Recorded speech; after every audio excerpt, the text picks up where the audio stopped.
Okay, everybody, I believe I am live right now. I know there's a short delay, so I'm just going to turn that screen off for a minute. It's a pleasure to be with you once again. This is our second live stream. I know that there's quite a bit of anticipation for the questions, the tough questions that you'll be asking and that I'll be answering. I want to talk for about 15 minutes, and then I'll try and address as many of the tough questions as possible. I imagine that we'll keep going for 90 minutes. So we've got an hour and a half or so ahead of us. And maybe if I have the energy, and there seems to be energy, we'll go even a little longer. But for now, I'm planning on 90 minutes. And I just want to do a quick check. Yep, everything looks like it's in order.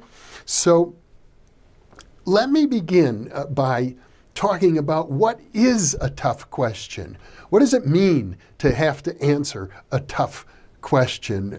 Because there are many different kinds of tough questions. There could be questions of a scientific nature that we just don't know the answer yet, or questions of a religious and theosophical and philosophical speculations where the best that we can do is try to come up with some logically coherent response. There are questions you might ask about my personal attachments. Maybe I'm very attached to particular guests that you don't like for different reasons. And so you want to probe me about, why am I attached to that? But it occurred to me that the most difficult question that any of us can answer is questions about our own shadow side, about our own darkness. And you see, while I was contemplating what I would be saying during this live stream, I had a dream. And the dream really provided an answer for me. And it was not a comfortable answer, to be honest, because the dream was a nightmare. I had it just a couple of nights ago. And it was horrible. I was on a mountaintop somewhere and I had a treasure. I had a valuable treasure, but people were coming, thieves, criminals. They wanted that treasure, and I knew I had to get away from them. And I managed to get away from these criminals, but I'm still up on the mountaintop. I couldn't escape. The exit was blocked, and I had to watch because they had captured other people on the mountaintop and were trying to force them to reveal the treasure. Well, they couldn't. I had the treasure, but I had to watch as these people were being tortured. I mean, in my nightmare, I could see through the bushes into where the criminals had a cabin, and they had hostages, and they had big blades, and they were chopping these people up into pieces. And I woke up and I was just terrified, having seen this image, this horrible image. I don't normally get nightmares, I can tell you that. My dreams are usually very pleasant. And so in the middle of the night, I got up to meditate and contemplate, what did this dream mean? Why did I have such an awful dream? And as I began thinking about it, I realized a few things. First of all, let me just say this. The dream was probably triggered by an event going on here in the house, here in New Mexico where I live. This year is one of the years when these gray moths appear, and we found like 40 of them or more in the house. And I, being the householder, decided they don't belong here. It was too many. They were dive bombing at my wife. And so I managed to hunt them and kill them. And I used a vacuum cleaner to suck them up. And the vacuum cleaner, you could actually, it's one of those see-through, you could see their little bodies spinning around and they're being dismembered in the vacuum cleaner. And then I'd empty the vacuum cleaner into the toilet, and the moths would be, their wings would be torn off, their bodies would be really almost shredded, but the moths could still be alive. I could see their little feet moving, and it kind of tore at me because I don't like killing animals. If there's spiders in the house, I'll catch them and set them free. But these moths, 40 of them or more in the house, was a whole other matter. And so I'd flush them down the toilet out of the vacuum cleaner as fast as I could because I didn't want them to suffer any more than they had to. I wanted to end their life quickly. So while I'm meditating, thinking about this dream, it dawned on me, every image that appears in a dream is a reflection of my psyche. So I'm not just the innocent guy looking through the woods, watching people being killed in the dream. I'm the woods, I'm the cabin, I'm the criminals, I'm the one who's torturing and mutilating. That's all part of my psyche. And I might say, incidentally, that coming up in the next couple of weeks are going to be a few interviews with a wonderful and amazing, profound author named Paul Levy from Portland, whose great insight is that this waking reality is a dream as well. Just as Shakespeare said, we are the stuff that dreams are made of.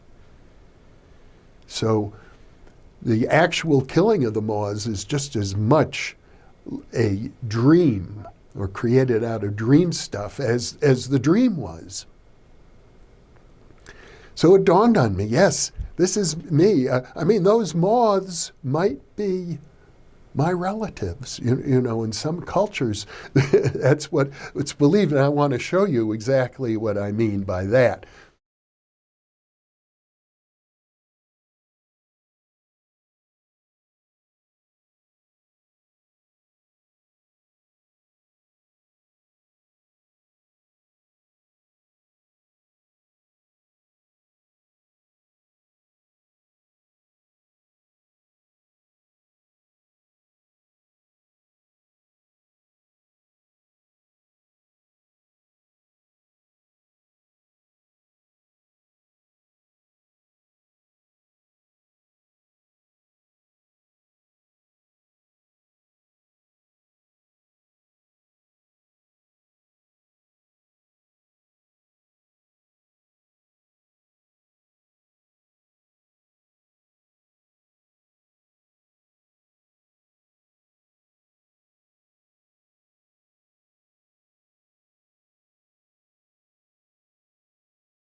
Realization came to me as I was meditating after the nightmare. And the interesting thing is, I went back to bed. It's still 4 or 5 in the morning. I had another dream, and it was a continuation of the original dream. And I'm back up on the mountaintop, and I have the treasure. Only now, some people have come to see the treasure, and they're peaceful, happy people, and I show it to them, and everything is friendly all of a sudden. So what the dream was telling me, I believe, is that by acknowledging my dark side, by acknowledging that I could kill those living sentient beings, those moths, and do it without any empathy for them, at least I had to acknowledge that. I'm capable of that. It doesn't mean I will act it out, certainly not with humans. I'm afraid if more moths come in this house, I will do it, but I'll try to do it compassionately. It occurred to me, I'll try to end their lives as quickly as I can without suffering, without causing them to suffer. And it dawned on me, sometimes humans do that. If you're in a prisoner of war situation, you might do somebody a favor by killing them rather than by torturing them slowly. Well, that was my way of addressing the dark side. And I think the dark side also manifests itself in other ways. I've talked about this in some of the previous in-presence monologues about Rudolf Steiner's concept, for example, of the guardian of the threshold, the greater and the lesser guardians of the threshold, the initiators. And when you see them, they are the most horrible looking images you could imagine, grotesque, demonic, ugly as can be, but they are a reflection of ourselves. And when we can recognize our shadow side, we can also see that it comes with gifts of its own. It's very powerful. In fact, it may be in some ways connected to our strengths, even our psychic abilities in some way. It's important to recognize our potential for behaving that way. To me, the most dangerous people on this planet are the ones who conceive of themselves as being all good and evil is somewhere outside of them. And I know, I hear from viewers, they say the evil ones are the Catholics, the evil ones are the Jews, the evil ones are the military, the evil ones, it's always something outside of yourself. But the first place to look for evil, the first place to transform it alchemically is within. And I have to tell you, these interviews that are about to come up, such as the ones with Paul Levy, but not just Paul Levy, several of the other guests coming up in the next 30 days or so are going to address this question of coming to terms with, our own darkness, doing our own shadow work. Now, I know there are many questions, and I've given you my little introduction on what I thought would be one of the hardest things to address, my own darkness. Now, I'll begin to look at, we have moderators who have already posed many, many questions. So, here's a really good one. Uber driver says, is it possible someone like President Trump could be enlightened and he's actually a good guy working for the greater good? And there's a paradox involved in that question, because I hate President Trump and I love President Trump, and I'll explain why. Now, I don't think President Trump, at least at the ego level, is enlightened. But I have to say this, and this is really the basis from which I would answer all of the most difficult questions. If I look within myself to the very basement level, to the foundation of who I am, I come to what I would call the ground of being, the source. And the source of who I am, as has been well explicated in Vedanta philosophy in the Upanishads, when they say Atman, meaning the essence of the soul, equals Brahman, the essence of the universe. My source is the same as your source, is the same as Donald Trump's source, is the same as the source of everything in the universe, from the most distant galaxies to the tiniest of molecules, to the most elevated saints, to the most horrible sinners. We all come from the same source. And in that sense, everything is enlightened. Everything is already unified. We are all one, as Christians might say, we are all one in Christ, or we will become one in the cosmic Christ at the end of time, as Teilhard de Chardin might say. That's my bottom line. I identify with the whole universe. So things that people may think of as just awful, there are people who think Donald Trump is a savior. I don't. But at a deeper level, I think, the universe as a whole is good, including every bad thing within it. Here's another question. Moon Rose asks, with the current state of the world, how can humanity overcome the current oppression when all other avenues of resistance have already been attempted through history? How do we take back Earth? I had an interesting email exchange recently with my friend James Tunney, the Irishman who lives in Sweden, whose videos we've been releasing. And I had a discussion with him about the phrase from Jesus, resist not evil. I really think Jesus was onto something when he said, resist not evil.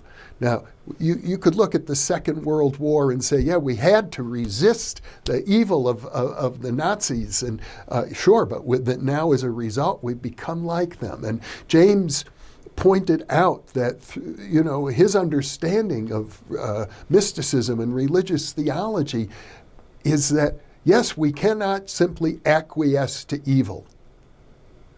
We have to resist evil. But here's the point he made, and this comes back to my discussion of the Jains. We have to resist non-violently. Resisting evil doesn't mean becoming like the evil that we resist. And there are some great examples of this. Of course, Gandhi and Martin Luther King are two of the greatest examples of what can be accomplished through non-violent resistance. And one of the points, my friend Stephen Schwartz, who wrote The 8 Laws of Change and who has been interviewed over 20 times on this channel, points out is that the change that comes from non-violent resistance tends to be more permanent than the changes that come through violent warfare, revolution, and the like. So, that's a question historians can look at, but I have to agree with James at this point. It's very important to resist evil. It's very important to stand up against evil, and it's necessary to do it non-violently. Now, in the case of the Salt March, for which Gandhi is famous in England, you could say it was non-violent, but those people marched to the sea to collect salt. It was against the law. The British wanted to sell the salt, as I recall. But they had British soldiers there, and they were clubbing these people brutally. Nonviolence doesn't mean that you're not going to be the victim of violence, unfortunately. It's a willingness to be that victim. And, that was publicized before the whole world. The brutality of the British Empire in India is one of the main reasons that they realized they had to give up their colonial control of the Indian subcontinent. A major, major change that was effected by Gandhi without an army, without weapons. He had an army of nonviolent resistors, you might say. Eric Olson says, can I please speak out on Osho, Bhagavan Sri Rajneesh, and his movement? Surprised that he's never heard mention of it in my interviews. I don't know a lot about Rajneesh. I've met some of his followers. Having been around as long as I have been, I can say, yes, my good friend Ted Mann, sociologist at the University of Toronto, actually wrote a book about him and his movement. The thing about gurus like Rajneesh is, I don't doubt that the man was brilliant, but I have to say simply this: I agree with James Tunney 100% that you don't need to surrender your sovereignty over yourself to a guru. And that includes all the gurus who would like to set themselves up as petty dictators, period. So, yes, there are many positive things one could say about Rajneesh, but for my money, for what I stand for what New Thinking Aloud is all about, is we have inherited the spiritual traditions of the whole world. All gurus, all teachings are part of our inheritance. And we should try and appreciate them for what they're worth. They're wonderful teachings. And I know Rajneesh has said some wonderful things, but never, never, never surrender your personal autonomy, even if it is God himself in the form of Jesus Christ or the Buddha. As far as I'm concerned, don't do it. Now, You don't have to take it from me. I don't want you not to do it because I said so, but that's what I say. Der Perea 1 says, is it possible to be free from fear? No, I don't think so. I think fear is part of our biological nature. You know, like a little bird, a little sparrow, if you see one on your lawn and you walk close to it, it'll fly away. It's afraid of you. And we, in our nervous system, we're like those sparrows. You know, we have that kind of fear. So we're never going to be free from fear. But what we can be is courageous in the face of fear. We can acknowledge our fear just as we acknowledge other aspects of our own darkness. And when we acknowledge it, then it doesn't have the same grip on us as it might otherwise, particularly in dreams. You know, there can be all kinds of fearful things that occur to us in dreams. We're running away from a monster, but if in your dream, if you can be lucid to the extent that you can turn around and face the monster, often you find that something nice is going to happen when we face our inner demons instead of run away from them. Prana Narayanan says, please comment on the state of affairs of parapsychology research as you see it and the path forward. Well, I've done several interviews on the future of parapsychology.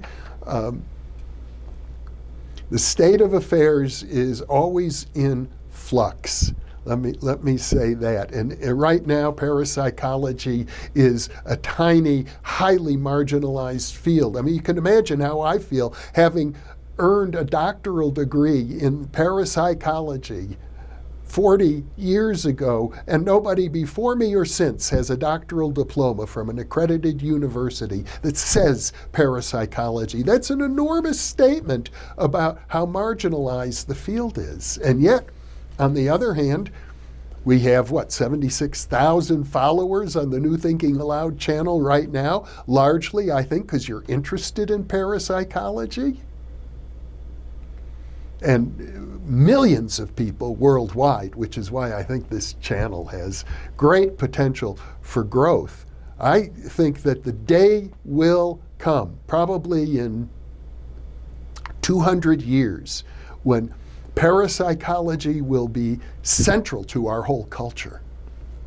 It may not be called parapsychology at that point because it'll be integrated into other sciences, but that's what I imagine.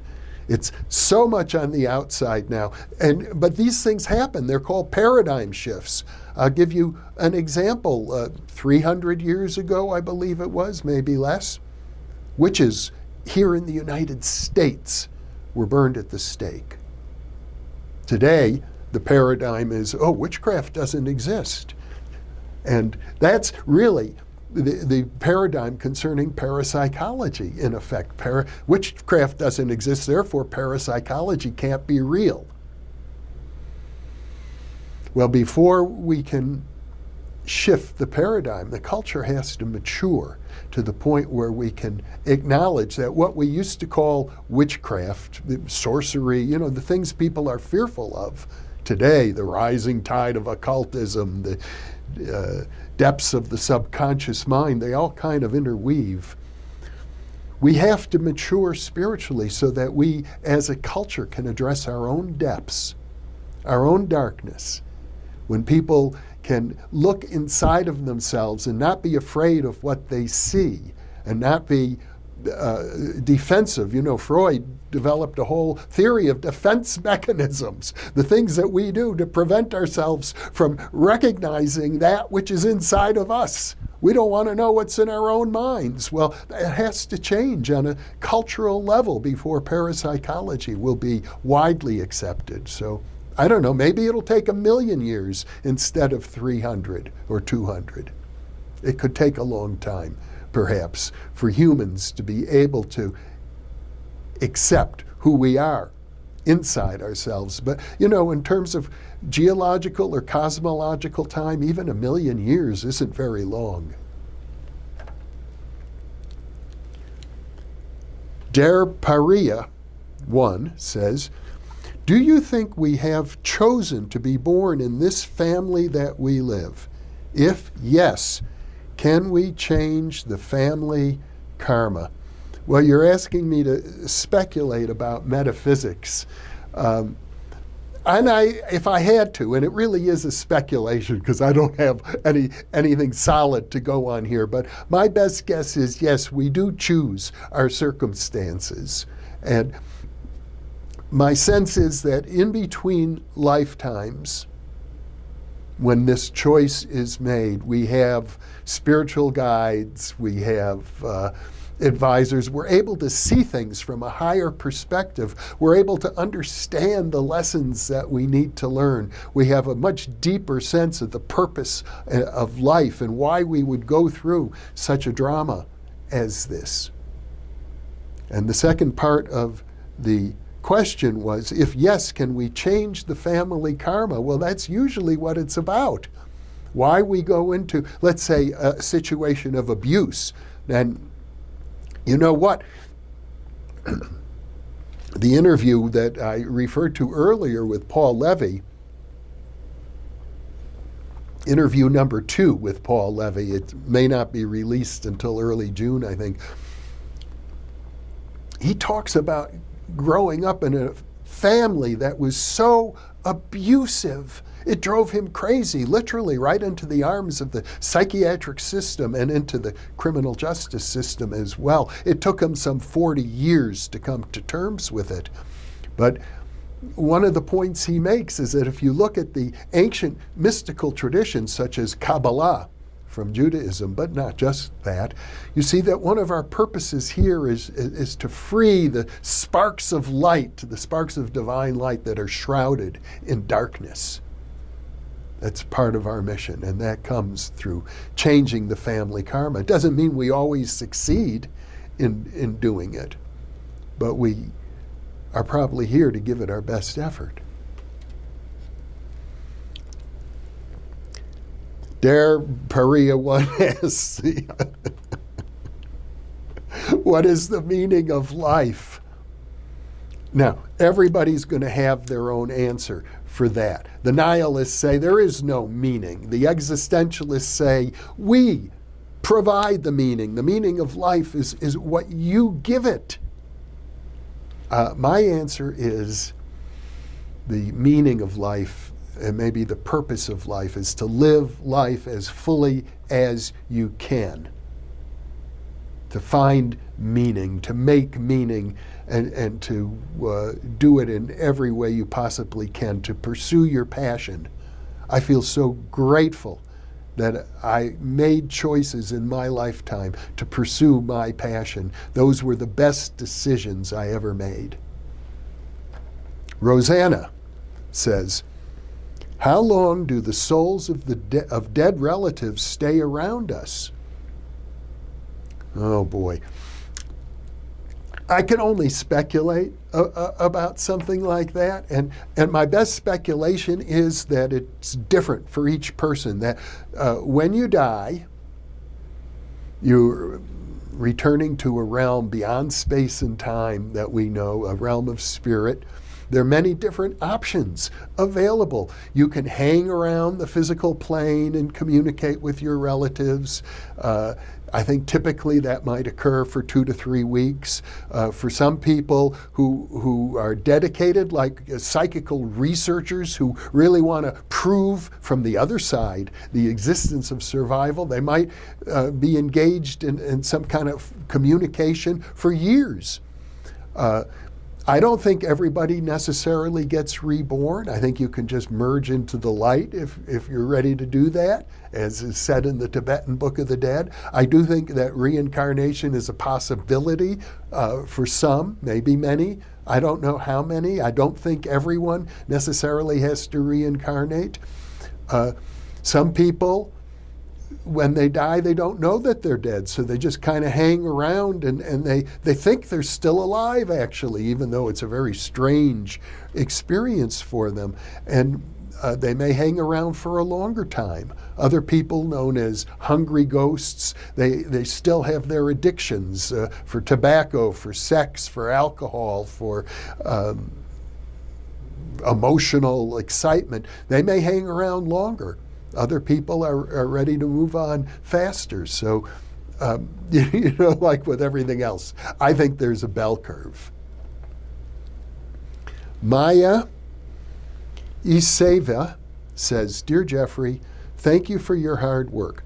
What do you find most fascinating and mind-boggling in the field of parapsychology? Well, if you read my book about my study of Ted Owens, the PK Man, that's some of the most mind-boggling material I have ever encountered. But you see, Maya, there's something much deeper than all of the titillating excitement that can come from parapsychology, and it's what I would call the mystery of being altogether. Why does something exist? Why does anything exist? Why is there something rather than nothing? The great miracle is that we're here at all. The great miracle is this conversation right here and now, as mundane as it may seem, using electronic technology. That's the most mind-boggling thing, is that we exist. James Skinner says, Jeffrey, how does someone become a guest on your program? I love the easygoing atmosphere you have with your guests and how you're able to roll with your guests. Well, thank you. Many different ways. A lot of guests are old friends of mine. And, I've been doing interviews like this since 1972. So I have a backlog of, I don't know, about many hundreds of people still alive and probably a few hundred who have passed on.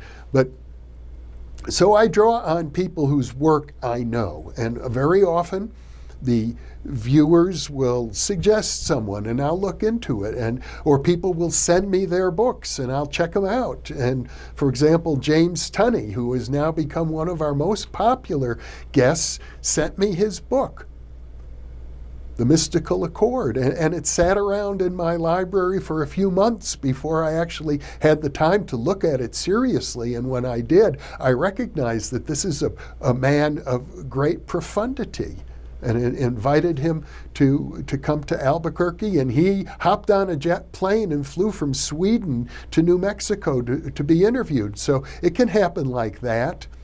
I have to feel a certain intuitive sense that this is going to work out well. And so it's very subjective at the end of the day who I'm going to select. But on the top of my list are people who are making contributions to the field of parapsychology, and in one way or another. And I mean that in the broadest sense of parapsychology. Those people are going to get the greatest priority in terms of being interviewed by me on this channel. Jenny Rook says, have you ever interviewed a committed atheist, someone like Richard Dawkins? Would you ever consider doing so? I don't recall that I've ever interviewed a committed atheist about atheism. I have no objections to doing that. The Buddha was an atheist. It's not as if you can't be a very spiritual person and be an atheist. So I suspect I've interviewed atheists. I'm not sure that I'm not an atheist in the same sense that the Buddha was. I think there's a lot to be said for atheism. However, if you combine atheism with dogmatic scientism and a kind of sneering attitude towards anything associated with religion, like Richard Dawkins often does, I have little use for that.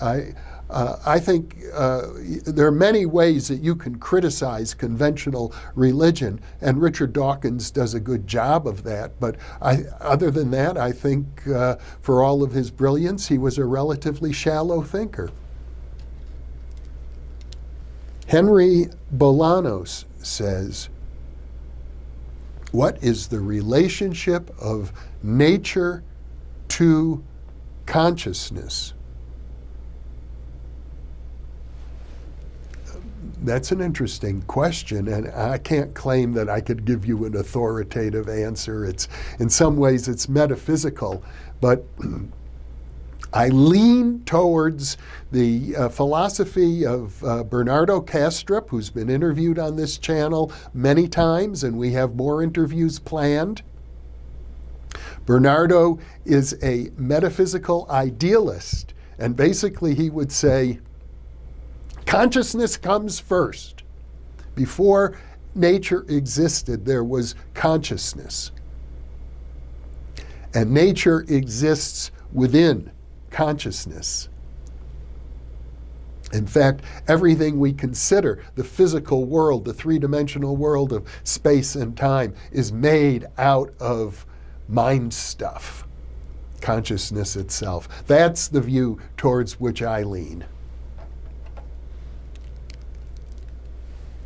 And let me just say this, I can perfectly understand somebody saying the opposite, saying, no, nature comes first, consciousness emerges out of nature.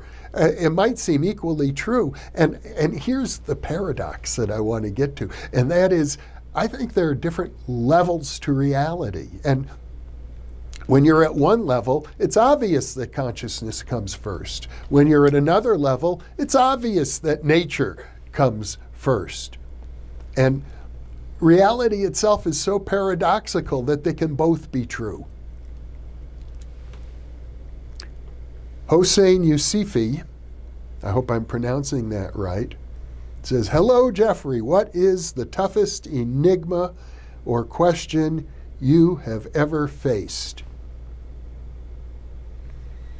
I remember when I was 10 years old, I used to do a funny thing.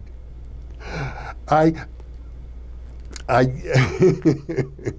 would climb up to the rooftop of our little house in Fond du Lac, Wisconsin. It was a big house, a 2-story home. And I'm sitting up on the roof, looking down at all the people outside walking around. And I'd ask myself, I'd see my little body there up on the roof, and I'd see other people out in the street, driving in their cars and walking on the sidewalk. And I'd say to myself, why am I me? How did I get in this body? Why am I not in their body or on a different planet or in a different city? How did I end up here? I've been asking that question ever since I was 10 years old. I'm not sure I have the answer yet. Carrie Matchett asks, do you think people are under CIA capture? And if so, do you think people can bend reality in order to reverse the action on them? Carrie, I think there's a lot of paranoia going on around things like this. I hear all the time from people who say, there are people who are beaming radio transmissions into my mind and trying to control me. Lots of times, I think what goes on in those circumstances, and I can't say in any particular circumstance, but lots of times people are projecting. They're projecting their own psyche, maybe even their own inner darkness out upon the CIA or upon the KGB or upon the Satanists or the Illuminati who are trying to control them. I think sometimes you have to work through that. It's an inner process to regain sovereignty over your own mind. It often requires a lot of counseling. The interviews with Paul Levy that are coming up, I think, will be very helpful in this regard, because he felt like he became possessed by a demonic force that came from within his own family. It took him decades to work through that. But sometimes that's our job. So, of course, we know that the CIA, and not just the CIA, but all sorts of agencies and of governments are engaged in nefarious activities of a secretive nature.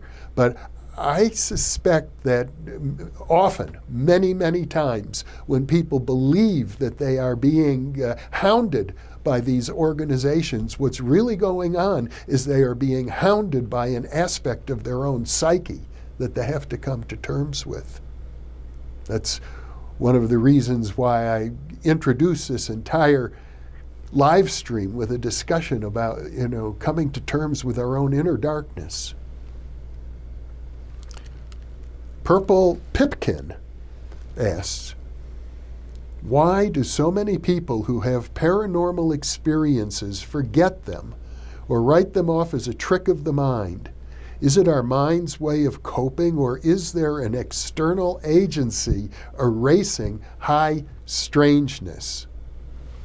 That's a good question, Purple Pipkin. And here's what I think. We are all magicians. We are all very, very psychic. However, some of us don't want to live in a world where psychic phenomena are real. And they're good reasons. I mentioned we don't even want to know what's in our own mind, let alone having other people know what's in our own mind. If you don't want to face your own inner darkness and your own inner fears, you don't want someone else to be able to see them either.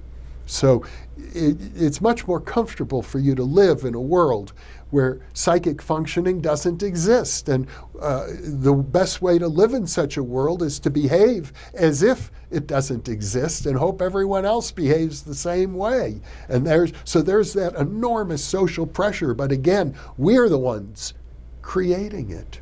I once had an opportunity when I was a graduate student at Berkeley. Arthur C. Clarke came and spoke, the great science fiction writer. And he had written some negative things in Time magazine about Uri Geller, the psychic. I sponsored, incidentally, Uri Geller's first major public appearance in the United States, and it was at Berkeley. But I raised my hand and I said, "Mr. Clarke, do you believe in ESP?"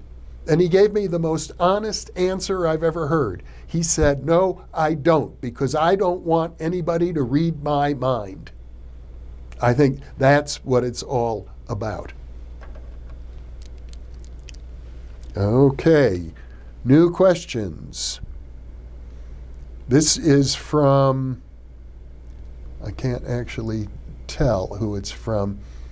I would like to ask the Seth material, my thoughts and the influence it had on you. Any plans on inviting someone with knowledge? The Seth material has had very little influence on me. I've read one of the books. The book I like the best by Jane Roberts, the author of the Seth books, was The Education of Oversoul 7. It was a novel. I hope someday somebody makes it into a movie. The idea is that this is an oversoul that has a responsibility for 7 personalities, each living in a different time frame and a different historical period. But simultaneously, and because the oversoul is outside of space and time, they all influence each other. It's very interesting. So I think Jane Roberts is a very brilliant, creative writer, but the Seth material has had a minimal influence on me. And that's probably true of almost all channeled material. I find it fascinating, but I can't say of all the profound influences on me, it's not high on the list. João Camacho. Would I moderate a debate between Jason Giorgiani and Jordan Peterson. Interesting topics between them. The Noble Lie, Iran and the West, Mithras and Hermes. Thank you. Are you inviting me to moderate a debate? Yeah, if somebody invites me to do it, I probably would, but I have no interest in organizing such a debate. Luis Castro. Hello, Dr. Mishlove. If you could please answer a two-part question. What is my opinion on DMT and near-death experiences and how they relate to each other? Who were your most influential guests? Thanks. That's not a two-part question. That's two separate questions. I've never taken DMT, so I don't have much to say about it, although I've interviewed several people about DMT. I've taken lots of psychedelics, I can say that, and enjoyed them. So in that sense, I'm more favorably inclined than negatively inclined towards DMT. But when I interviewed Rick Strassman about the spiritual implications of DMT, he really put it, as I recall, in a very straightforward manner. And he said, if you're spiritually inclined already, your DMT experience will produce a spiritual experience, but otherwise it will not. And again, I guess it goes back to Timothy Leary's dictum about set and setting. I think near-death experiences are very profound and very real and very important. And yes, psychedelic drugs can help provoke that same awareness of a much larger consciousness of which we partake. And many reports of DMT suggest that that's so. And not just DMT, but other psychedelics as well. Who were my most influential guests? Well, the one guest who has had the greatest impact on me over the years, and I haven't interviewed her on the new Thinking Aloud series, but on the original Thinking Aloud series, was Jean Houston. Jean Houston, I have the highest admiration for her, the greatest respect for her. She had probably the most profound impact on my life. If there's one living person who I consider a great role model, although she's far more talented than I am, it would be Jean Houston. Another question from Luis Castro. Let him elaborate. Who influenced me the most or made a permanent impression on me? Well, I answered that, Jean Houston. L.C. Moore. I'd like to ask why you haven't had Peter Kingsley on your program. You have shown much interest in his work. Yeah, I'd love to get Peter Kingsley. I hope it will happen. The last I heard, he was on a remote island somewhere, taking time to be in solitude in the middle of the Mediterranean without even good internet access. So if it happens, it happens. There are a lot of other people I'd like to interview, and I just don't know if it's because they're busy or they have higher priorities, whether we'll get them or not. Another one is Alejandro Jodorowsky. I'd really love to interview him, but he's busy making movies. L.C. Moore. I just answered that question. David Smith. My question is, do you do any meditation practice? If yes, can you elaborate on the technique, duration, etc.? In my life, I've practiced many different kinds of meditation, transcendental meditation, Kundalini yoga meditation, Buddhist meditation. I'm at a point in my life now where when I do the In Present series, it's about being present moment by moment. And I can't say I've arrived there, but my ideal is that moment by moment, every moment is a meditation. Every moment is about being mindful and about being present. Now that said, I tend to meditate in the middle of the night if I cannot sleep. If I find myself wide awake in the middle of the night, I will use it as an opportunity to sit and meditate. I don't have any set routine or ritual or length of time. I just sit without any agenda whatsoever and see what happens. That's my meditation. Dare Paria 1, do you think that we have chosen to be born? Well, no, I answered that question. It's been asked again. Mind Science Alchemy. Is Ted Owens' instructions available? And would you say that the program is a derivative of Silva Mind Control? What I have is an audio file of the original training I took in 1986 with Ted Owens when I was in a hotel with him, and he hypnotized me almost the whole time. So it's all hypnotic experiences. I don't know, it's maybe 3 or 4 or 5 hours total of hypnotic inductions. And to my knowledge, Ted Owens developed this training program before Jose Silva ever showed up with Silva Mind Control. Maybe there's some overlap. For all I know, Silva borrowed it from Ted Owens, although I doubt that. Okay. I see some questions are getting in here multiple times. I'm going to speed forward a little bit. I'm sorry if I overlook some questions, but it appears there are going to be many more than I really have time to address. Nothing is as it seems, says. My question, do you think we have premonitions because they will come true in our future? Are they like a sneak preview of our future? Well, often it happens that way. Sometimes people have premonitions for the purpose of avoiding what may come. You know, there have been studies about disasters where someone did William Cox was the parapsychologist, as I recall, who did this research on train crashes, and he found that the numbers of passengers on the trains that crashed was less than the passengers on the same train a week before, same day of the week, or the day before, the day after.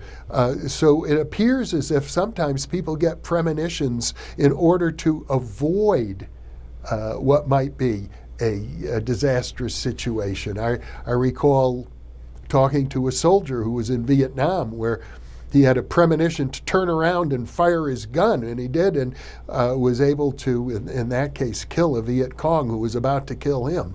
So premonitions can be true premonitions, or they can be warning premonitions, or they can be fantasies of our own mind as well. Adora Inanna says, hello, Jeff, love your show. Thanks for the opportunity to get to know you better. Well, thank you. Dilibi says, what is the motive behind the pandemic? How interesting. People are asking, was it the Chinese? Was it Bill Gates? Was it, who's the evil person who's killing people all around the planet? Is it the Democrats? Anyway, I think the best answer I've heard to that so far comes once again from my guest, Paul Levy, who says that he thinks the endemic is a projection of the psychic virus. He calls it the Wetiko. It's a Native American term, sometimes called Wendigo.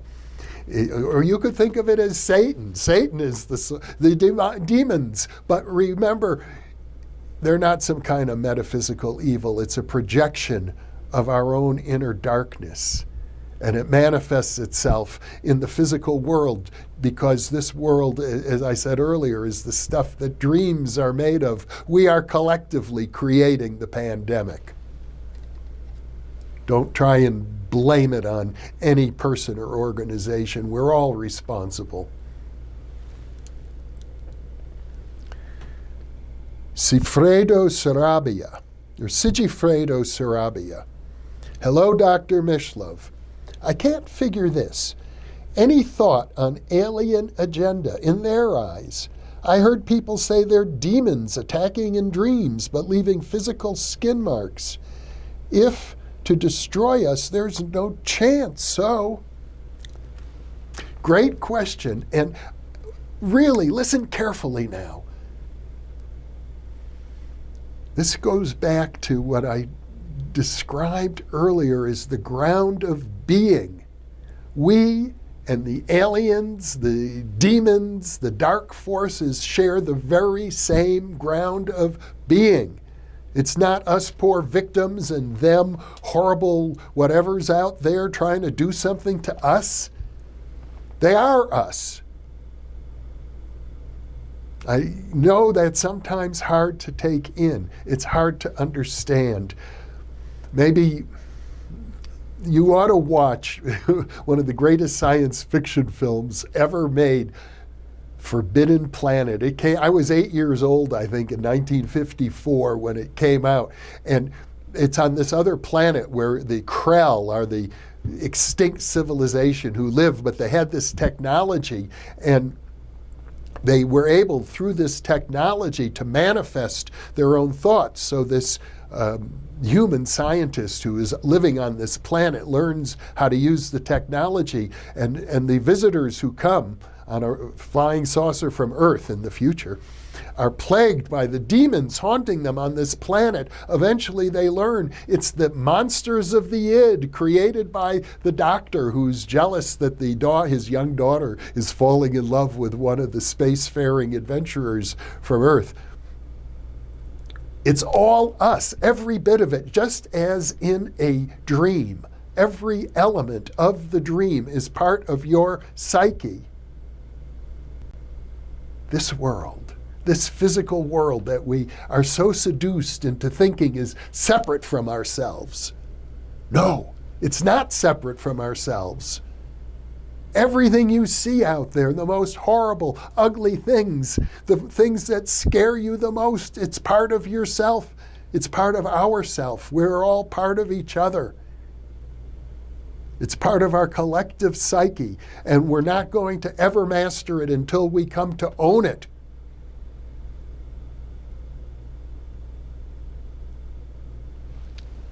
Agnes Jones says, what paranormal activity would you most like to investigate more? What piques your curiosity the most? Well, I'm a generalist. You know, my very first book, published in 1975, the first edition, was The Roots of Consciousness. When it was published in a new edition in 1987, they called it the Illustrated Encyclopedia of Consciousness. So my mind is encyclopedic, and I love it all, every bit of it. I don't think that anything is more important than anything else, ironically, because it's all us. Every part of it is us. And the great mystery is why we're here at all. So sure, I love UFOs. I love life after death. I love remote viewing. I've got an interview coming up with Sean McNamara. It'll be released in about a month, talking about training psychokinesis. So all of these things pique my interest. All of it does. That's why I do so many hundreds of programs here. They're, you know, the most trivial, boring subject, like the Peruvian soil reports or something, are just as interesting to me as the tip of my nose. Well, okay, that's an exaggeration, but anyway. Typo Dev.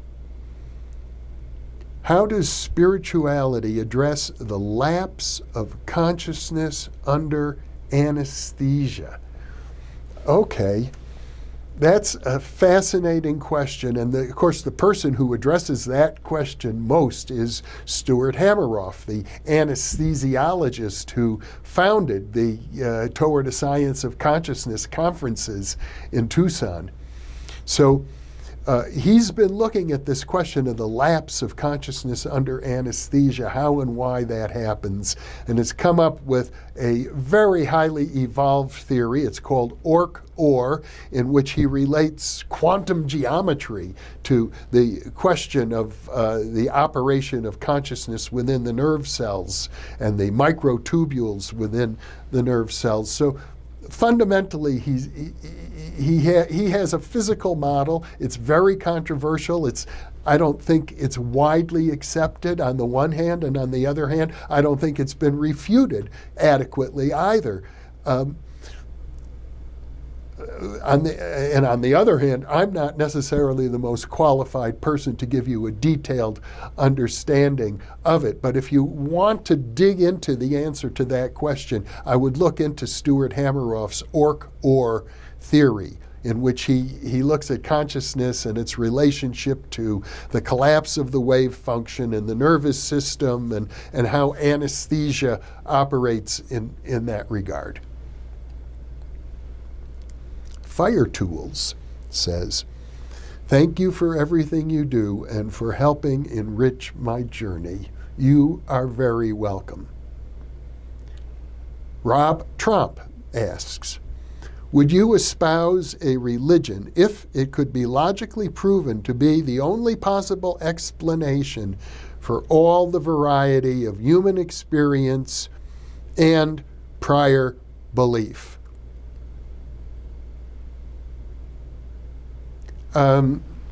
I would entertain espousing such a religion if it could be logically proven like that. I guess one would have to take that very seriously. And I have done some videos in the past regarding what I call the theology of the third millennium.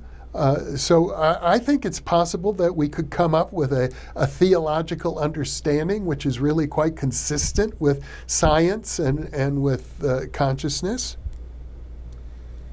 And I see it's been an hour, so my intention would be to go for another half hour for those of you who can stick with me. Harlan Muller asks, "What are the limitations of scientific methods in the study of the paranormal and the spiritual?"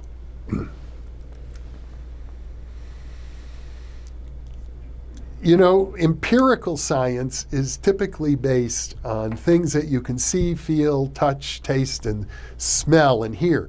In other words, the empirical method implies gathering data through the use of the senses. And so spiritual realities that are beyond the five senses have often been considered beyond the reach of empirical science. Like if I was to ask about your spirit guides, if there's no empirical way to measure spirit guides or measure past lives or measure the aura, if these things exist somehow outside of empirical measuring tools, then that might be a limit of science. But then William James, before he died, wrote a wonderful essay on what he called radical empiricism, in which he claimed that direct experience of consciousness, that's the most immediate experience we have, that has to be included in empirical science. That really opens up the door widely to other approaches. So I don't think we have yet found the limits of how these things can be studied. And I'm sure 100 years from now, 10 years from now, people will be devising new things. So, you know, John Lilly once wrote in his book, Programming and Metaprogramming of the Human Biocomputer, he said, "There are no limits to the human mind except the limits that we think we have, that we create through our thoughts. And then even those limits are to be transcended." And I suspect the same is true of the scientific method itself. Harlan Muller says, oh no, I just answered that question. J. Cathy, I hope I'm pronouncing it right. Well, anyway, do you employ any of Norm Shealy's energy medicine advice? I take vitamin C. I think that's important. I try to exercise. I try to eat healthy foods as much as I can, but I don't avoid all sugar. I probably have more sugar than I ought. I think Norm Shealy is in many ways a role model. Look at the man. He's 87 years old and healthy as can be, even though he's had serious medical problems in his life. So, yes, I employ his recommendations, and that's why I made a point of posting his recommendations for COVID-19. And not only that, we've even made a point of translating that particular interview into 6 or 7 other foreign languages. The transcripts are now available if you log on to that video in the descriptions that accompany the video. Adam Kalin says, can all the suffering in the world be justified by a greater purpose?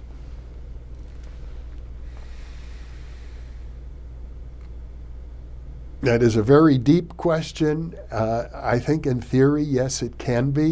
You know who addresses that is Stanislav Grof in his book, The Cosmic Game, where he points out, from one perspective, the human perspective, this suffering is wasteful. It is not justified at all. It's tragic. And yet, from another perspective, it's sort of all a big joke. It could even be something that you would laugh at, that there's something funny about it, that we would take it so seriously to begin with. Now, it's easy for me to say that. It's not easy if you're suffering. But this is an example of what I described earlier, that things from one level of reality seem a certain set way. That suffering is tragic and can't be viewed any other way.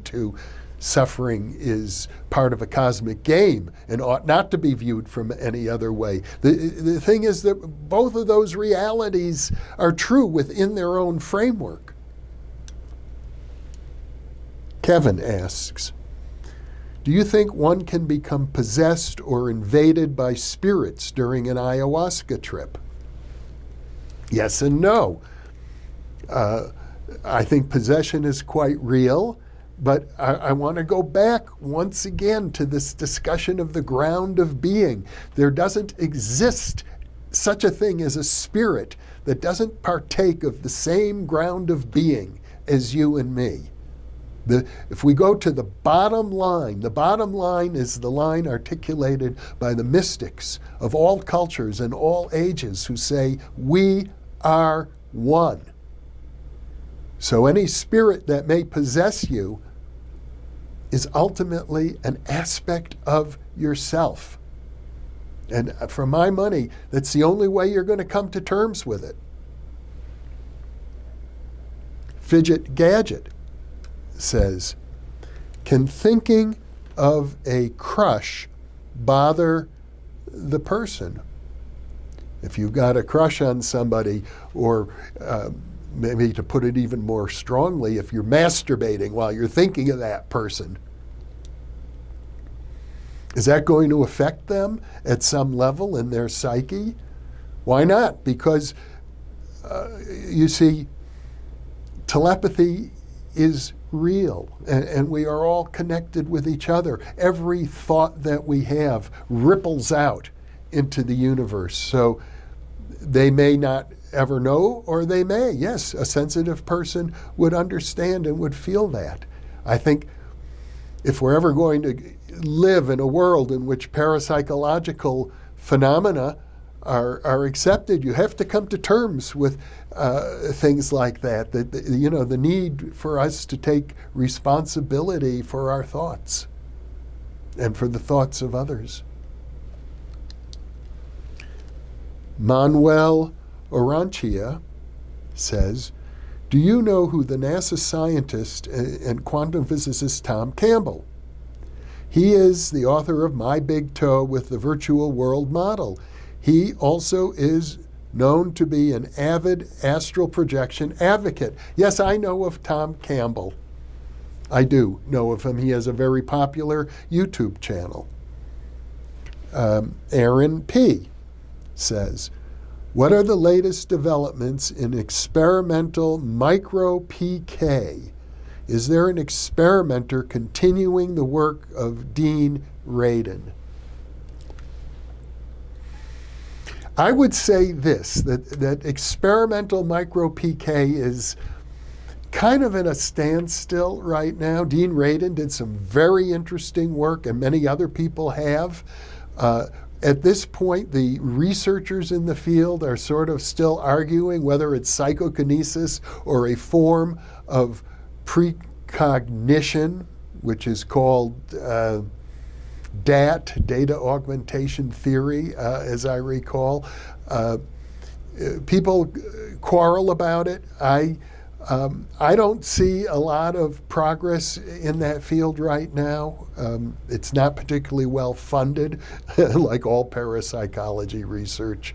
So I guess, William James once wrote, over 100 years ago, about psychical research, the field that is sort of the progenitor of parapsychology. He wrote, we can't expect progress in this field decade by decade as in other disciplines because it's such a profound field. We have to expect progress by the century and the half century. So I think that's a good question for your grandchildren to come back and ask in another 50 years. Let's see where we've gone with it then. BP. What are the glowing orbs which sometimes appear in photography? I have a video of one of these playing with my German Shepherd, small, maybe 6 inches in diameter. And I'm not an expert in photography, but I know that there are various artifacts that can be caused by a light flare reflecting in a lens. I've even seen videos of these orbs in which it appeared as if the person who couldn't see the orb but was playing with it, the orb was responding, it seemed, to the gestures of the person. Now, I think in theory it's possible that sometimes these orbs represent some sort of an autonomous or semi-autonomous, perhaps a conscious life form, for all I know. But it really takes a photographic expert to judge these things. And I think it's healthy to be skeptical of that sort of thing, to have an open-minded skepticism.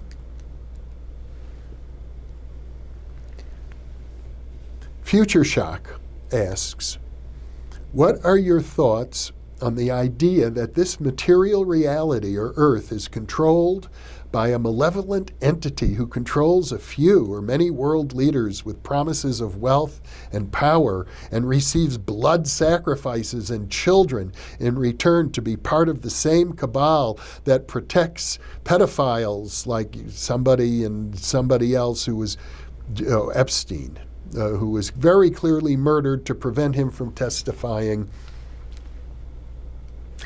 I think that's highly speculative, way beyond anything I would like to venture into. Some of those ideas come from ancient Gnosticism. I have to go back yet again to my fundamental understanding. We are all connected. There's no malevolent entity out there but ourselves. Instead of pointing a finger at this person and this group and that group, look inside of yourself. That's where you will find the problem. And it may take a lot of work to unroot it if you're so convinced about these malevolent entities out there and so certain that they're not inside of you. Well, we're all swimming in the same ocean of consciousness. We all have to deal with it together. There is no one to blame. There is no one to blame whatsoever. But there is the work in which we're all engaged of waking up. Adam Bell says, what topics do I least like or don't agree with in parapsychology? No, I like every topic in parapsychology, and I have no disagreements really with any of them. If I have a disagreement, it might be with the conspiracy theory people who are quite separate from parapsychologists. The one thing that parapsychology has in common with conspiracy theories is that they're all marginalized. And I think a lot of people come to the New Thinking Aloud channel because they see, well, he's speaking out in favor of a marginalized subject that's not accepted by the mainstream, and I accept these other batches of marginalized subjects. Maybe they have something in common. Well, maybe they do. And maybe what they have in common ultimately is that the answer is within us. And I have to say this over and over and over, especially to people who are inclined to conspiracy theory thinking. Look within yourself. You know, I am a lifelong liberal Democrat, and I can tell you, like practically every other lifelong liberal Democrat, I'm horrified by the behavior of the current president of the United States. I think it's an absolute disgrace. But I also have to acknowledge that President Trump and I share the same ground of being, that he's here for a purpose, that the universe created him just as it created me.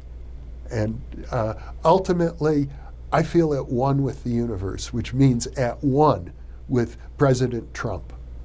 Not that I support him or would ever vote for him, understand, but I can't really hate President Trump. It'd be like hating myself.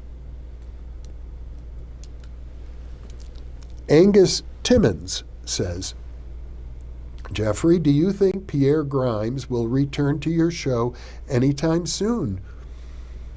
Do you agree with Pierre Grimes' method of interpreting dreams, and will he return?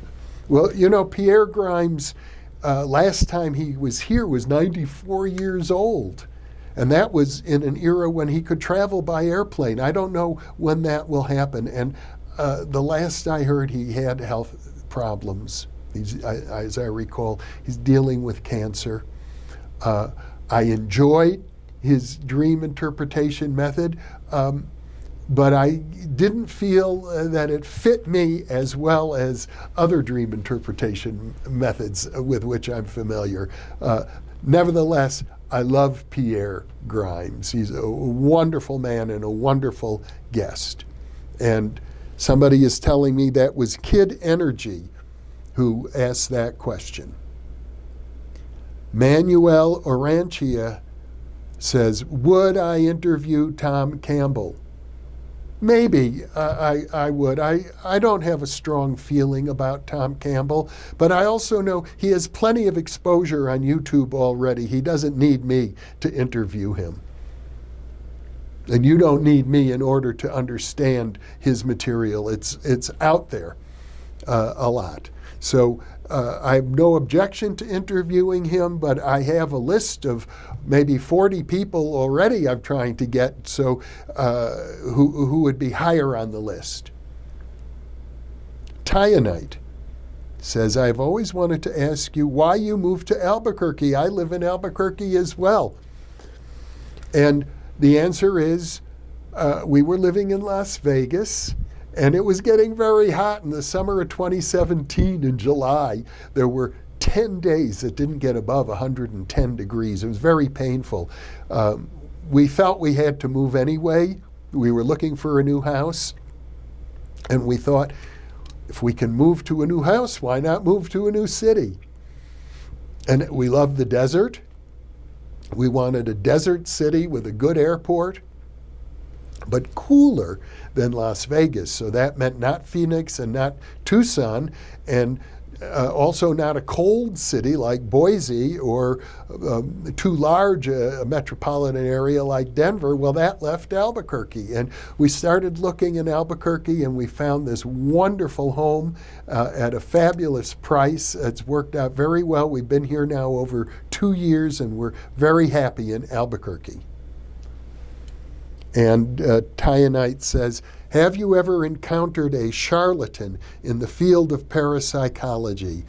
Did it change your view of that section of the research?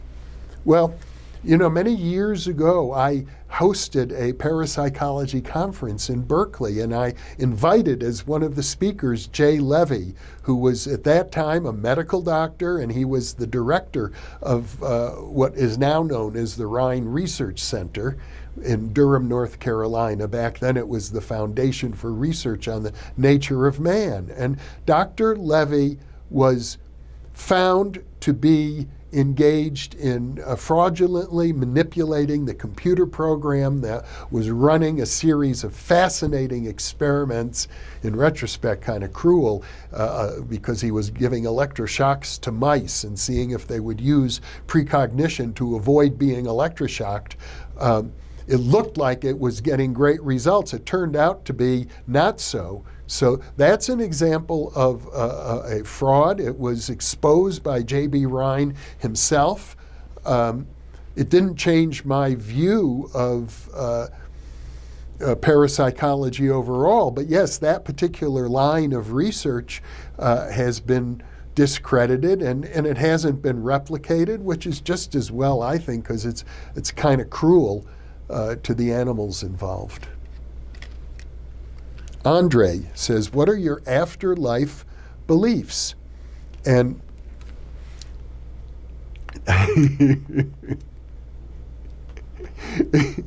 I have to laugh because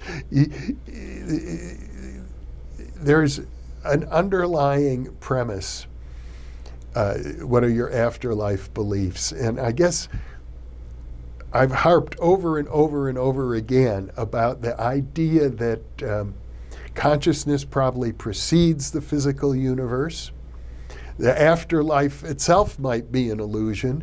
I think we are one with the afterlife already. But yes, I think the research on reincarnation has to be taken very seriously. I think there's good evidence that people do reincarnate. And I have to say, looking at all the evidence of mediumistic communications, there seems to be good evidence that people can communicate through mediums after they die. So I'm inclined to accept it. At the same time, I'm also inclined to realize it might all be the manifestation of the consciousness of living people. As I say, we're all one. And when you start with the premise that we're all one, or if you prefer, we're all interconnected, then the very questions that you ask have to be modified in light of that premise.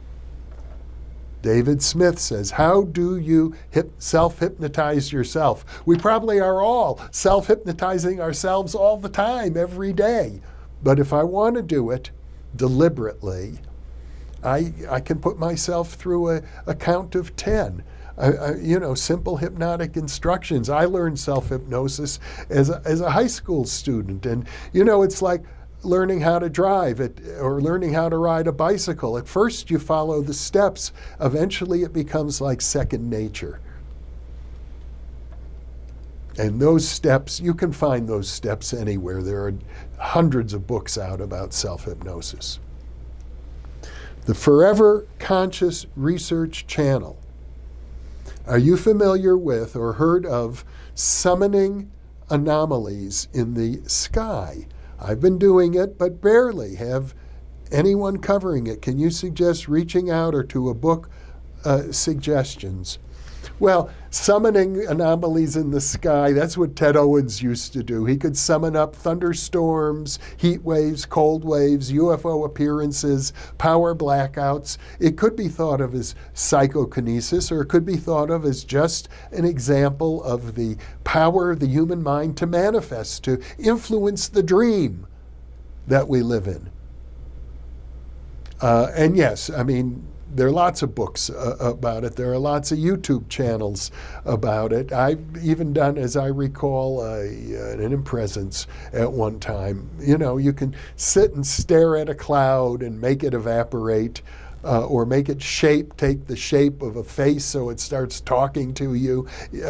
These things can be done. It's an example of the dreamlike quality of reality. We are such stuff as dreams are made of. Are there books? I don't particularly recommend any books. I would recommend trying to go a little deeper than that. But if you did want a book, read The PK Man. That would be a good starting point if you haven't read it already. A. Cummins says, what are my thoughts on the concept of sin and condemnation?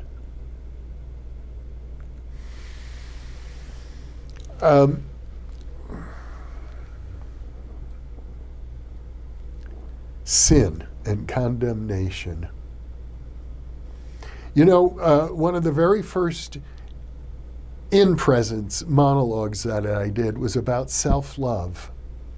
And I think we are all entitled to love ourselves unconditionally, because at base we share the ground of being with the whole universe. We are spiritual beings. And that means, unconditionally means you love yourself no matter what you have ever thought, what you have ever said, or what you have ever done. None of those things are reasons not to love yourself. Now, that doesn't mean that you should love all of your behaviors. If you've done something, something bad, you should make amends. You should correct your behavior.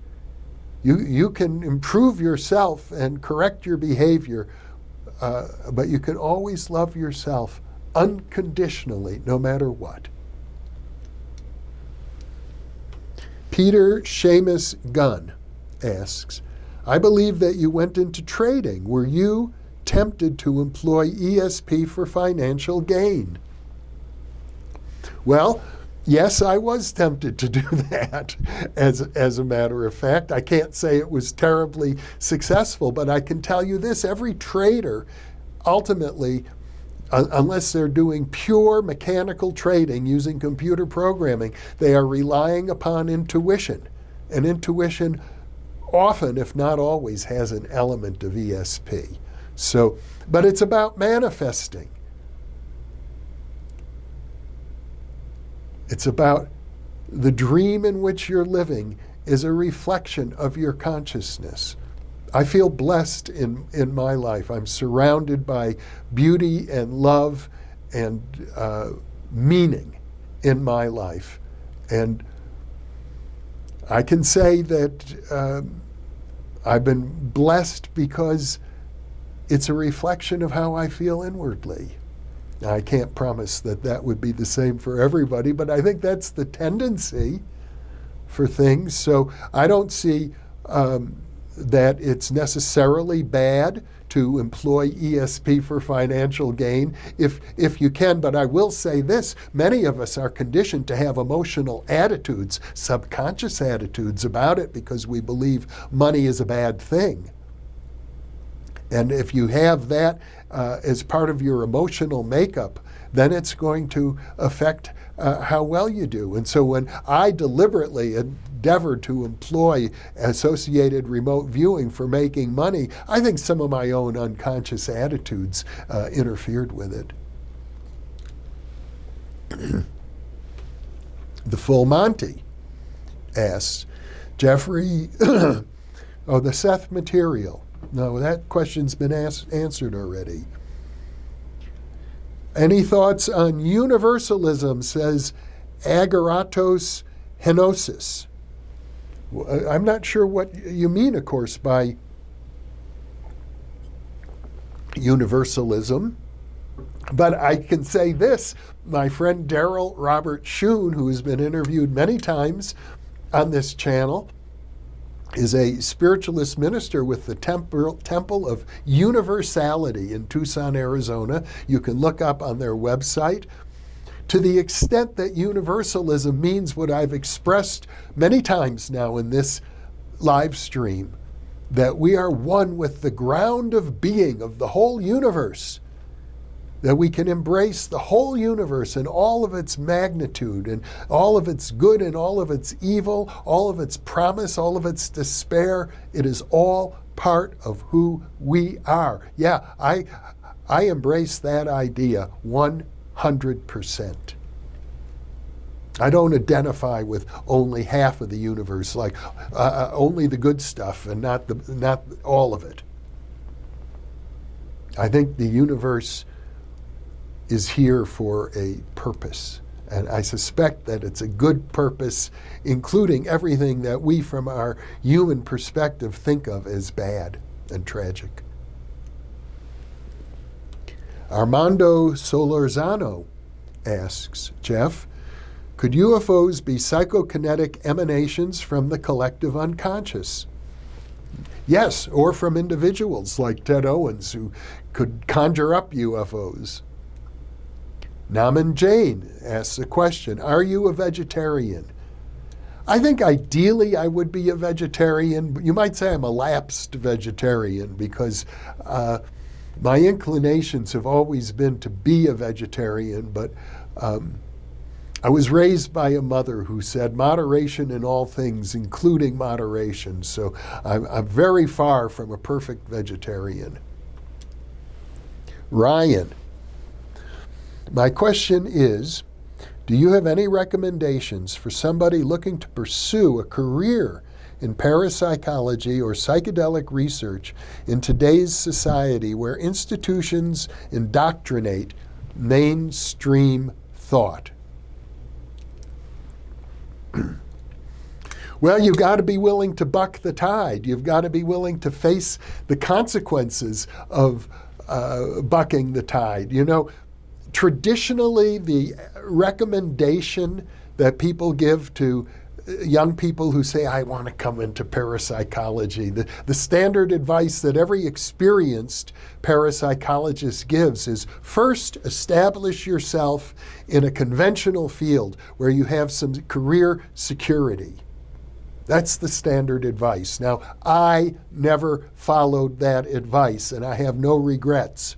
So my advice is for you, look deep within yourself, follow your passion, struggle if you need to struggle, and understand yourself. How much are you willing to buck the tide? You have to know that inwardly. I don't think standard advice is good for anybody. Donal Moriarty says, I know telepathy is real. How do you think it works? And again, it comes back to this. I say it over and over again. It's the most fundamental truth. It's like the kindergarten of metaphysics, but sometimes the lessons of kindergarten are the hardest to grasp. We are all one. That's how telepathy works. We share one mind.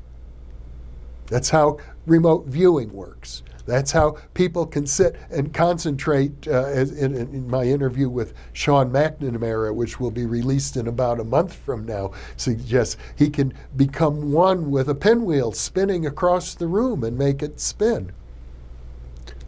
Okay, we are now at the 90-minute mark, which is when I said I'll stop.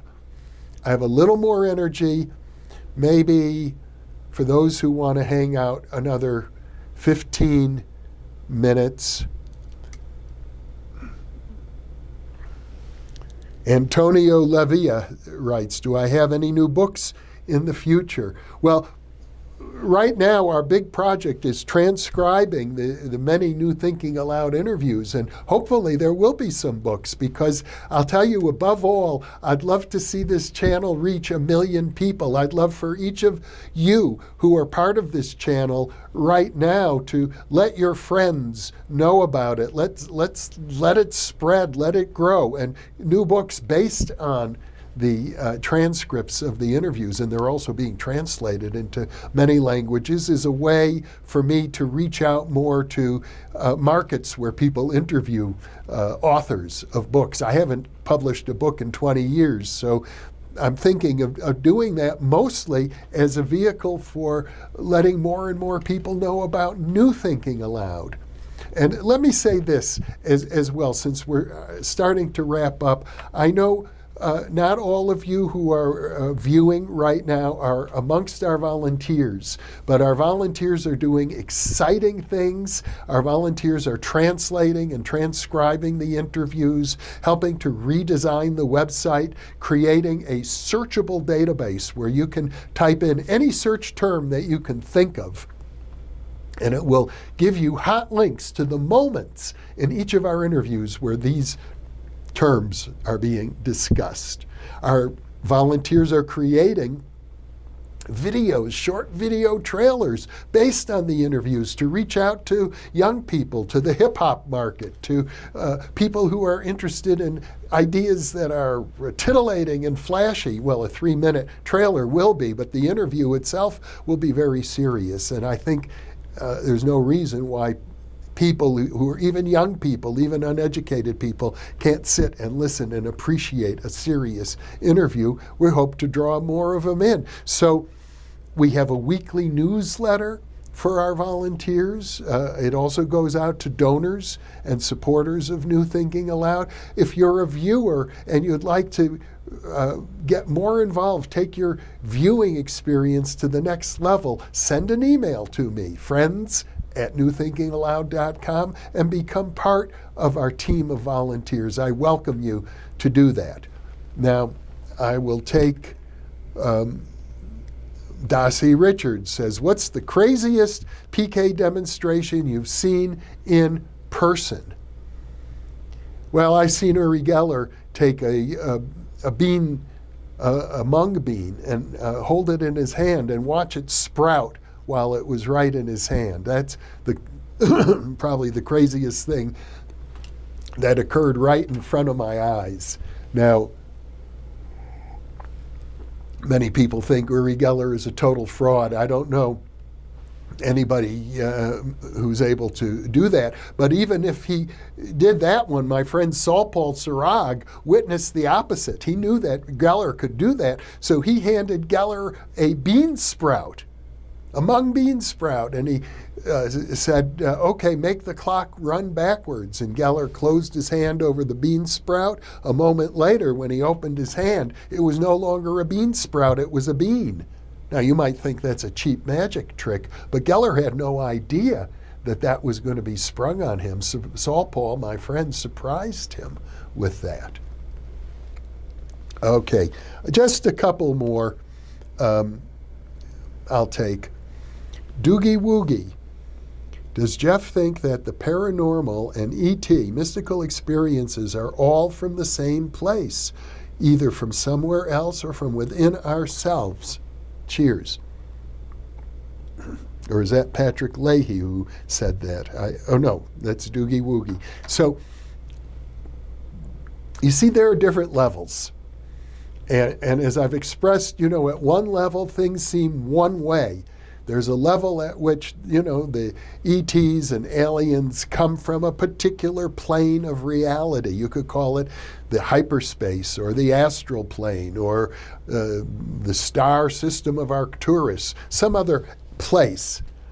And then at a deeper level, we all share the same ground of being. So I'm trying to go to the deepest level where we all share the same ground of being. It doesn't mean that these other levels aren't also self-contained and real from within their framework. But bottom line, we all share the ground of being. Doogie Woogie, are the yin yang pins for sale? Yeah, they are for sale. They cost $12.99, but we haven't been selling them because of the fact that we haven't had the shopping cart working on the website. And one of our volunteers is helping us to fix that right now. It's about getting the shipping data in, because depending on where you're located, the shipping costs vary. So hopefully that'll be fixed soon. In the meantime, if you want to make a donation to the New Thinking Aloud Foundation, we can accept your donation. And if you send me a note at the same time, I'll send you a pin. You just have to appreciate that they'll, whatever. Okay, Patrick Leahy says, from the Buddha, why is it easy for evil people to work together even if they hate each other than it is for good people to work together even if they love each other? Patrick, I don't accept the premise of your question. Actually, I don't know that that is the case. I'm inclined to think it's probably not the case. But yes, good people sometimes have trouble working together. As I say, I'm a lifelong Democrat, and I recall the famous quote by the humorist Will Rogers, who said, "I don't belong to any organized political party. I'm a Democrat." And whereas the Republicans seem to be unified and in lockstep with each other. Maybe that's what you mean. I don't know. At the end of the day, you know what? We've been going now for over 90 minutes. I can tell I'm getting a little weary. I don't know that I'm going to give sensible answers to any more questions now. Let me say to all of you who have been with me, I love you. I'm so delighted with the support that I receive from viewers, and especially the support that I receive from our volunteers. I want to acknowledge the volunteers who have been monitoring the questions that have been coming in, Emmy and Jim and Ali and others. I also want to acknowledge Barbara Burton, who is one of our volunteers who first proposed that we start doing live streams. Thank you, Barbara.